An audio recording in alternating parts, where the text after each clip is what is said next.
almost everything that I design feels like it's the hardest thing I've ever designed when I'm designing it. Because on the one hand, it wouldn't be interesting if it wasn't a hard problem.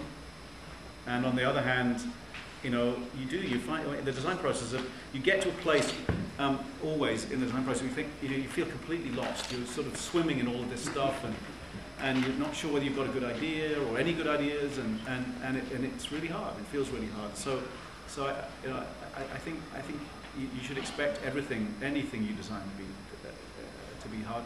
But and the more complex it is, the harder it is, right? And today we're attempting to design things that are much more complex. We're trying to design systems now rather than just objects all the time, and that's hard. It's hard to understand. It's hard to figure out how to tackle systems in the right way. So the problems are getting tougher and tougher. We've got time for one more. Brad? You talked a lot about how design thinking is maybe addressing problems and finding solutions, such as like the mouse and using it like on a screen. I'm wondering what the most interesting problem that you feel like Ideo has solved with either like a service or a product. I think you guys are probably a better judge of that than I am. I mean, I'm certainly proud of some of the things that we've tackled, and maybe we've created complete solutions for in some cases, or partial solutions for in others. I mean, things like the mouse was certainly one. I mean, somebody else had come up with the idea of the mouse. We didn't get the idea of the mouse, but we did figure out how to actually make one, or actually make hundreds of thousands of them, which was important. I think an important contribution. I'm proud of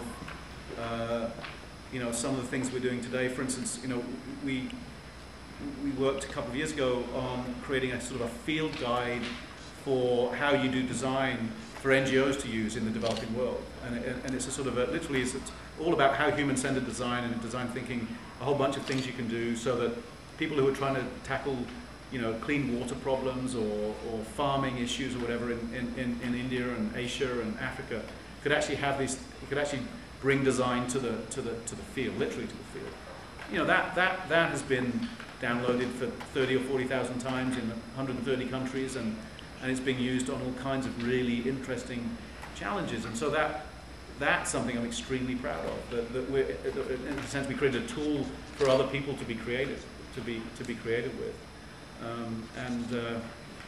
And so I think perhaps more and more they're the kinds of things that we're going to be really proud of.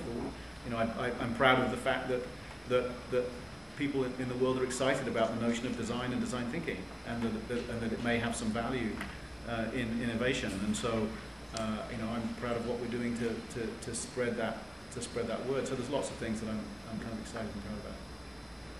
So that's all the time we have, but I'd like to thank Mr. Brown again.